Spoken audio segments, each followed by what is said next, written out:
Beberapa pekan lalu, film dokumenter produksi Kalyana Shira bekerja sama dengan Kementerian Pendidikan dan Kebudayaan meluncurkan film dokumenter berjudul Unearthing Muara Jambi Temple. Bangunan kompleks Candi Muaro Jambi yang ditemukan pada abad ke-19 ini berada tepat di tepi sungai Batanghari. Diperkirakan Candi Muaro Jambi dibangun pada abad 7 hingga 12 Masehi. Kuat dugaan, kompleks Candi Muaro Jambi peninggalan Kerajaan Sriwijaya dan Kerajaan Melayu. Kompleks Candi Muaro Jambi pertama kali dilaporkan pada tahun 1824 oleh seorang tentara Inggris bernama S.C. Crowe. Namun, pemugaran kompleks candi ini belum dilakukan oleh pemerintah Indonesia pada tahun 1975. Berdasarkan penelitian yang ada, kompleks Candi Muaro Jambi dulunya merupakan tempat peribadatan sekaligus tempat pendidikan agama Buddha. Sutradara Nia Dinata dari Kalyana Shira bersama Kementerian Pendidikan dan Kebudayaan merekam sosok kompleks Candi Muaro Jambi lengkap dengan sejarahnya hingga melakukan perjalanan ke India untuk mempelajari Nalanda and Science University yang secara historis mempunyai koneksi dengan Muaro Jambi. Film dokumenter sepanjang 90 menit ini bukan saja kaya dengan informasi, tetapi memperlihatkan betapa hubungan antar satu negara dengan negara lain demikian dekat secara kultural. Sebelum menyaksikan film istimewa ini, jangan lupa tekan like dan subscribe. Selamat menyaksikan!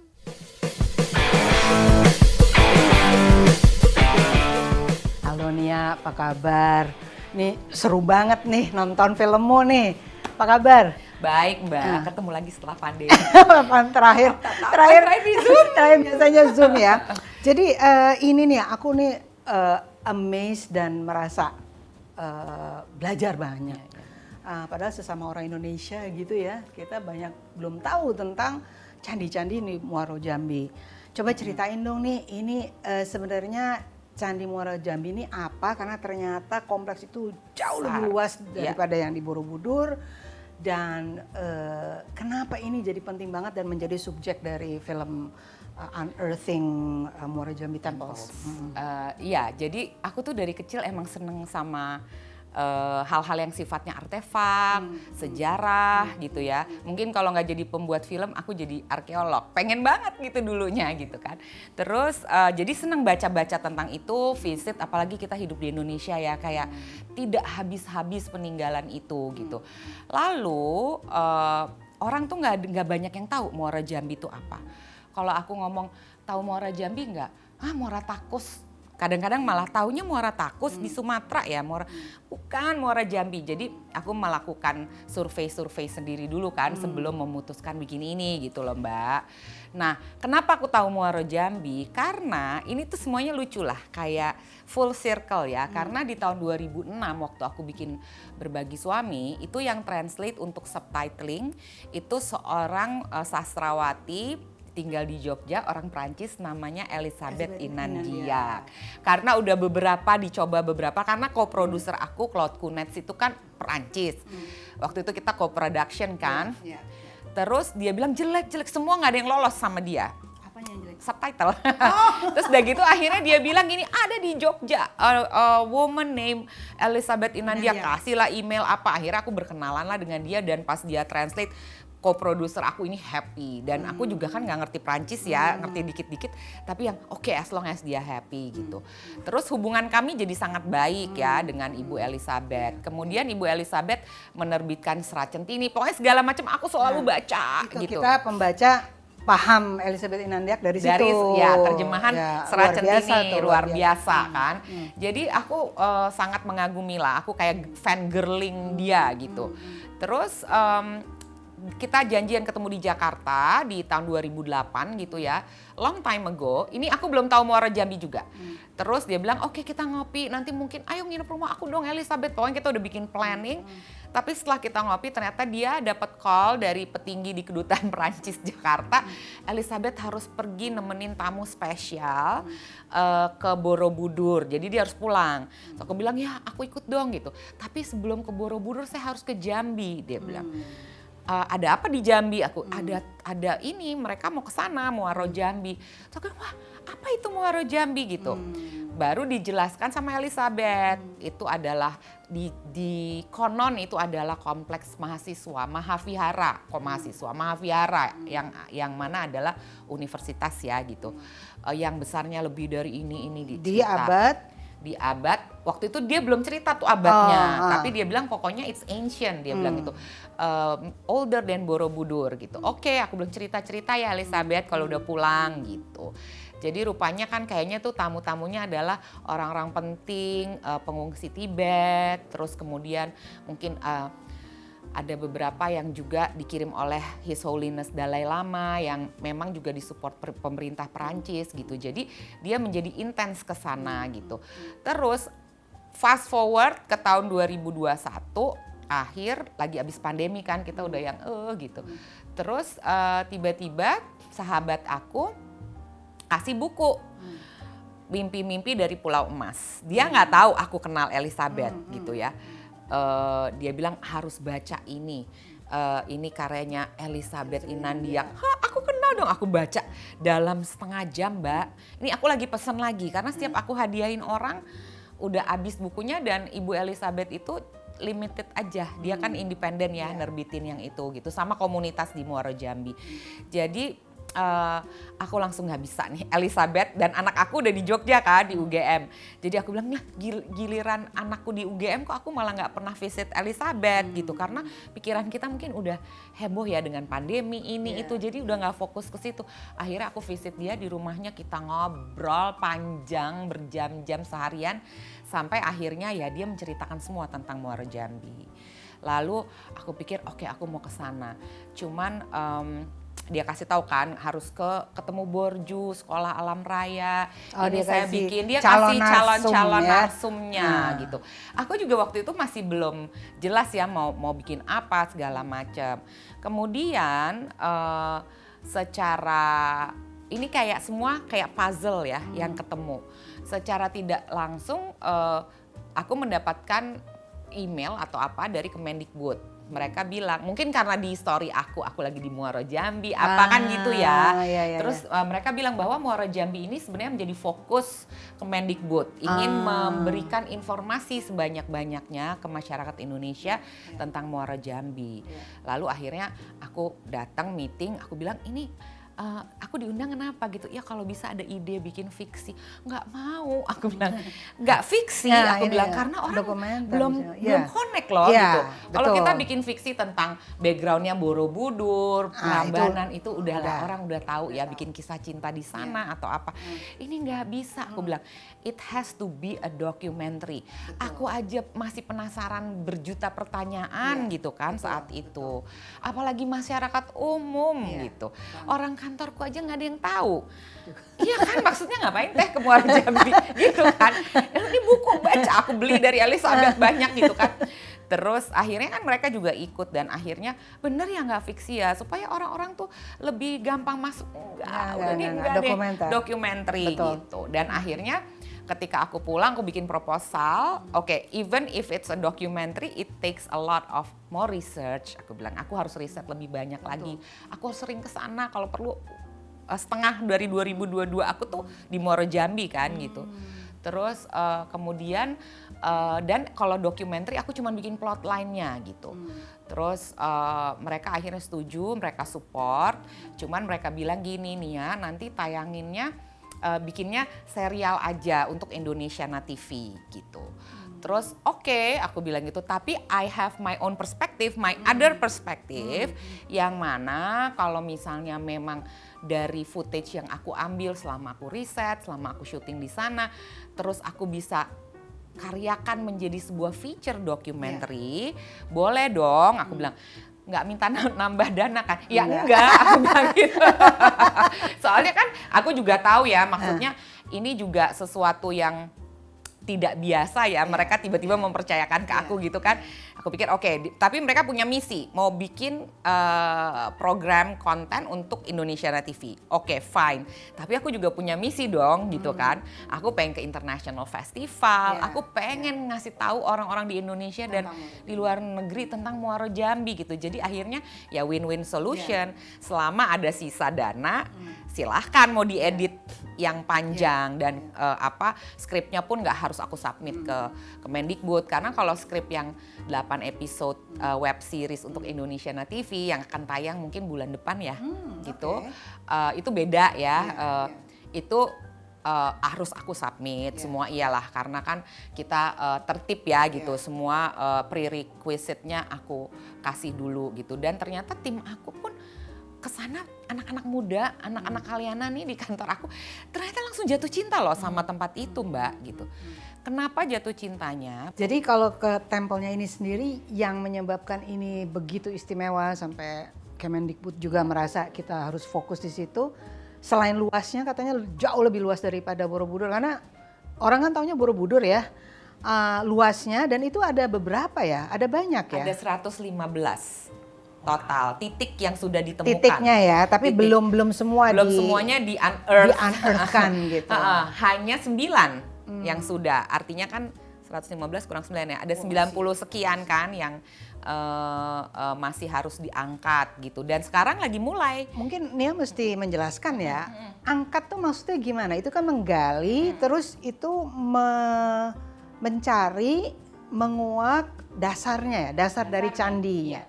Kemudian nanti ke atasnya itu harus direkonstruk lagi, dibangun lagi oleh para arkeolog sekarang dengan batu bata yang ditemukan di situ.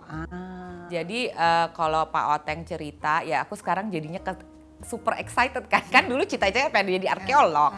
Jadi kalau Pak Oteng cerita, Pak Agus, Pak Cecep, semua yang ada di dokumenter itu narasumber aku, bahwa memang ilmu arkeologi juga berkembang. Kalau dulu kan mereka mengendap di bawah tanah, tapi pasti ada yang keluar kan batunya. Nah mereka gali, jadi kan biasanya ambruknya begini. Apa kena gempa, apa kena apa, volkanik gitu. Kalau di Jambi nggak ada volcano gempa ya, dia begini. Jadi kan menyebar begini ya batunya, tapi yang dalamnya masih ada.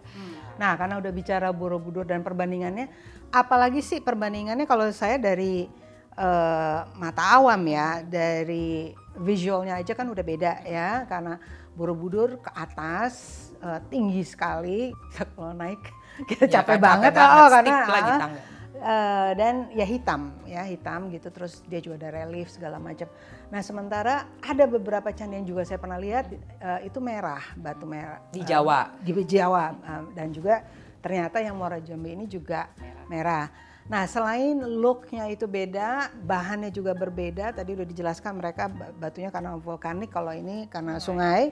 Apalagi sih perbedaannya? Kalau aku lihat ini, mungkin aku bukan arkeolog ya, hanya karena bikin film ini. Tapi yang aku simpulkan adalah fungsinya berbeda ya. Fungsi di zaman dulunya juga berbeda. Kalau Muaro Jambi itu kan universitas. Jadi itu adalah educational purpose, asrama. Makanya dia nggak tinggi-tinggi. Jadi dia menyebar. Mungkin itu dulunya adalah bilik-bilik kamar, ya kan, untuk para murid-murid gitu. Terus yang ini kayak mandapanya, kayak sebenarnya itu ada bolongannya di batanya. Itu untuk kayu, seperti pendopo untuk mereka belajar, untuk kelas gitu kan. Lalu adalah tempat-tempat untuk pemujaan, pasti kan ada spiritualisme juga ada ya. Memang kan Universitas Buddha ya itu. Nah kalau Borobudur memang mungkin khusus dibangun khusus untuk pemujaan ibadah gitu. Sementara itu dipercaya juga bahwa Muaro Jambi kan lebih dulu Mbak dari Borobudur, ya kan? Muaro Jambi itu dari abad ke-7 sampai ke-13. Katanya it relate sama Sriwijaya ya. Sriwijaya, iya. Borobudur dibangunnya abad ke-8. Jadi dipercaya bahwa think tanknya nih ceritanya, tim think tank yang bikin Borobudur itu adalah scholars dari Muaro Jambi. Memang dikepalai oleh Gunadarma kan ceritanya kan, arsitek masternya gitu. katanya Gunadarma dari Nepal lah, apa itu kan masih menjadi Masih perdebatan ya. perdebatan, Tetapi nggak mungkin kalau tidak dibantu oleh universitas Buddha terbesar terdekat dari si Borobudur, which is di Sumatera kan, Jambi kan Iya. Sumatera agak ke selatan ya Betul. gitu. Statusnya masih diduga gitu ya. Jadi mereka para arkeolog dan sejarawan masih mencari terus ya. Mencari terus, ya, karena- Oke, dan ini kan masih mencari dari 115 kurang 9 masih ya ratusan. Kemudian juga kalau di dokumenter itu diperlihatkan bahwa mereka tuh menemukan arca, menemukan kanal, terus bahkan kayaknya ini kesan saya ya, kayaknya orang gampang aja menemukan uang-uang kuno gitu ya. Oh, sehari dapat berapa kantong gitu. Oke, terus ini kalau gitu pentingnya, saya tuh cuman worry aja ya melihat artinya ini kan upayanya mesti besar, dananya mesti besar, terus niat juga gitu ya, karena ini bukan hanya penting untuk arkeologi tapi untuk Indonesia gitu ya. Sejauh ini ya sebagai filmmaker nih melihat ketika riset berapa kali, seberapa seriusnya sih mereka melakukan itu gitu? Sebenarnya kalau dilihat dari tim penggaliannya, sekarang ada penggalian baru di titik-titik yang baru yang aku syuting kan. Kalau lihat kan betul, ada lagi betul, menemukan betul. ini itu, aduh stupa-stupa yang Iya. kecil-kecil gitu ya. Itu luar biasa gitu. Jadi menurut aku sudah sangat serius.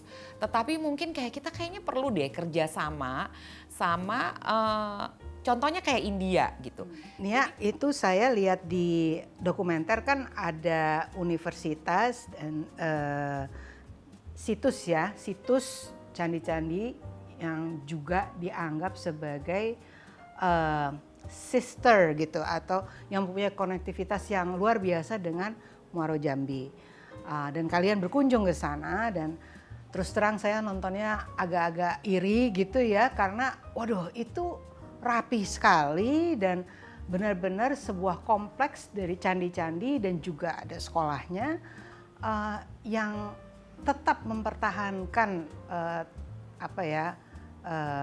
original, tetap original, tapi at the same, jadi selain dia fungsional, tapi juga kita melihatnya aja aku merasa damai gitu loh. Nah itu tolong ceritain connectionnya dengan Muaro Jambi itu gimana, terus kedua apakah Muaro Jambi juga nantinya akan seperti itu? Amin. Maunya begitu ya? Maunya gitu Mbak. Ya makanya karena kita udah berencana ada lecture-nya Dalai Lama, lalu Pak Hilmar Farid yang bilang kalau memang mau ke sana sebaiknya ke Nalanda juga gitu. Dan kenapa Nalanda disarankan juga justru oleh Pak Hilmar Farid karena mungkin beliau sebagai Dirjen Kebudayaan di Kemendikbud sudah memiliki koneksi juga dengan Nalanda dan New Nalanda University. Koneksinya adalah kalau menurut hasil risetku semua dan ada juga di dokumenter adalah bahwa dulu itu mahaguru Sumatera yang orang-orang Sumatera yang ada di Muaro Jambi belajarnya ke Nalanda dulu sebelum ada Muaro Jambi. Jadi mereka travel dulu ke India. Ke India, ke Nalanda, kemudian baru balik ke Muaro Jambi baru membangun Muaro Jambi gitu. Makanya mirip pas aku masuk kita semua kayak gini, "Hah, pas masuk kok ini kita kayak di Muaro Jambi gitu." Jadi mirip sekali. bedanya dia betul-betul udah rapi, terbangun, udah betul. kokoh, iya kan? Tapi juga memang Raja Sriwijaya ini zaman dulu ambisi ya, ambisi tapi terlaksana gitu. Jadi dia pikir oh aku kirim scholar ke Nalanda, dibalik suruh bangun aja di sini. Nalanda itu cuma sebesar Borobudur, kompleksnya ya semua ya. Jadi Muaro Jambi itu dibikin 20 kali lipat lebih dari besar. Nalanda Kesan gitu. saya juga gitu kalau lihat di dokumenter itu kelihatan Lebih rapat-rapat, berdekatan iya, gitu ya, lebih iya. deket satu sama lain Iya, itu dekat iya. dan itu hanya lorong. Iya. Gitu. Sementara kalau yang di Muaro Jambi kan jauh-jauh, Iya, jauh-jauh gitu. Dan juga memang Sungai Batanghari kan memang sangat panjang. Kayaknya Raja Sriwijaya terinspirasi, jadi koneksinya seperti itu. Lalu dengan adanya Mahaguru yang justru bisa dibilang setaraf ya setelah Muaro Jambi berdiri seperti Dharma Kirti ya kan. yang menjadi guru besar yang sangat dihormati ya di agama Buddha ini, kan dia anak Sumatera. Malah orang dari Nalanda yang datang kan gitu ke Sumatera untuk belajar di Muaro Jambi dengan si profesornya lah yang hebat ini gitu. Jadi udah luar biasa sih. Dan nah, tadi nih ya menyebut beberapa karakter itu tuh memang salah satu yang menarik aku ya di situ. Selain memang ada beberapa profesor ahli ya, ada Pak Oteng ya, nama aslinya Dr. Yunus Satrio Atmojo gitu ya, orang mungkin taunya lebih nama aslinya di bukunya. Kemudian tentu saja Elizabeth Inandiak teman kita itu. Jadi ini ada nama-nama yang mungkin bisa memberi peta kepada Nia sebagai filmmaker. Tapi kemudian ada karakter-karakter narasumber yang buat saya menarik karena mereka sebetulnya dari komunitas di sekeliling situ. Dan cukup nyentrik gitu ya, kayak Pak Borju, itu gondrong tapi dia guru ya, dan dia ngajak muridnya untuk melihat Muaro Jambi dan dia menjelaskan. Kemudian ada Pak Ahok Hafiz gitu ya, yang anaknya juga kerja di situ ya, staf di situ ya. Dan itu menarik buat saya, tokoh-tokoh ini salah satunya juga kayaknya nih ya secara implisit gitu memperlihatkan betapa komunitas di situ tuh Muslim, tapi mereka sangat terbuka untuk belajar dan mengetahui dan menghargai keimanan lain. Bisa ceritain nggak? Ya, jadi itulah dia Mbak. Dari pertama kali aku datang, aku kan langsung tidak hanya merasa damai dengan tempatnya yang indah ya, di antara bebatuan itu energinya positif banget, tidur nyenyak banget dia walaupun di rumah penduduk gitu ya. Tetapi juga karena penduduknya. Ya, dan ketika aku mulai bikin plotline, kalau dokumenter kan nggak bisa kita, dia mau ngomong apa aja kita nggak tahu beda nulis skripnya, Balena tahu banget, kasar aja gitu. Aku merasa nih karakter-karakter ini menarik karena mereka lah yang menuntun aku, nggak ceritain segala macem. Dan aku mikir gini, ini kan kita mau bikin tentang benda mati ya. Lalu dokumenter dengan ada ahli itu pasti udah pakemnya lah ya, masa nggak ada sejarawan, masa nggak ada ahli kayak Dr. Yunus dan arkeolog segala macam. Tetapi apa ya yang membuat penonton tuh, aku pengen penonton merasakan seperti aku, ketika excited, ketika tinggal di sana, datang ke sana dan kangen pengen ke sana lagi gitu ya. Itu adalah penduduknya gitu. Jadi aku pikir aku harus masukin penduduknya. Jadi mereka yang memberi hidup gitu ya. Mereka yang memberi hidup. Buddhis gitu, sebagai pemeluk agama Buddha. Tapi ya nggak apa-apa, kita tetap Muslim 100%, semuanya juga berhijab, perempuannya di sana gitu. Tetapi mereka sangat menghargai sejarahnya. Lalu tamu-tamu yang masih datang ke sana kan tentu saja 50% adalah orang tur dan suka buang sampah sembarangan. Terus kemudian, nah ini pengennya dari dokumenter ini yang ntar sampah tuh harus sendirikan lagi gitu ya. Tapi 50 itu mah bukan di situ aja, di mana-mana emang ya di negara kita ini. Dan 50%-nya adalah tamu dari luar negeri. Dari Jepang, Korea, Thailand, semua negara-negara Buddhis. Bhutan, Nepal, India, semualah, Kamboja. Meskipun itu sebenarnya belum selesai ya, masih belum proses, selesai, tetapi karena datang. menurut sejarah yang ada di kitab-kitab Buddha itu udah ditulis bahwa memang di Muara Jambi adalah salah satu pusat penyebaran dan pembelajaran Buddhism. Jadi mereka ya lebih tahu dari kita gitu. Saya mau tanya lagi nih sekarang, one of the last ones adalah pilihan musik. Mungkin karena saya kebiasaan nonton dokumenter yang Netflix lah, yang macam-macam dokumenter yang asing maupun Indonesia, biasanya kalau udah baik tentang Hindu maupun Buddhism, candi-candi itu musiknya tuh biasanya konotasinya lebih gamelan atau sesuatu yang hening, gong atau sesuatu yang hening gitu ya. Tapi ini menarik, ini ngambilnya Melayu, irama Melayu ya. Apakah pilihan itu karena memang itu lokasinya di Sumatera, Jambi, sehingga memang demikian gitu melihat komunitasnya atau gimana? Jadi musiknya itu kan sebenarnya yang bikin ada opening musiknya yang bikin Mind Screw dari Jakarta, indie musicians ya, yang juga pas lihat ininya kayak gini ya gitu, orang Melayu tuh kita mau kombinasiin aja gendang segala macam. Tapi setiap hari mereka bermusik. Kan aku tinggal di kampung, jadi aku denger lah mereka berzikir berdadalu, pokoknya indah. Jadi dan mungkin juga itu malam bulan purnama, malam Jumat kayak gitu-gitu ya, mereka tuh bermusik. Lalu di kafe kopi, pojok kopi dusunnya si Brata, karakter kita, itu musik Melayu. Sampai akhirnya aku gini, dan it was decided waktu syuting ya dari awal. Brata jago main musik by the way. Brata nih kamu mau gak ngisi musik ini? Aku bilang gitu. Ada budgetnya kok, aku gitu kan. Akhirnya dia kumpulin lah tuh pemusik-pemusik Jambi dan Muaro Jambi gitu. Kita meeting, kita apa, mereka main, nah yang kayak gini nih, yang kayak gini gitu. Baru akhirnya lokal. Dan ketika itu kita rekamnya pakai handphone aja. Jadi aku iniin mana-mana yang aku mau. Dan itu mereka kompos sendiri kan, terinspirasi dari sehari-hari denger musik Melayu. Dan itulah yang kita kasih juga reference-nya kayak yang di Jakarta untuk opening music.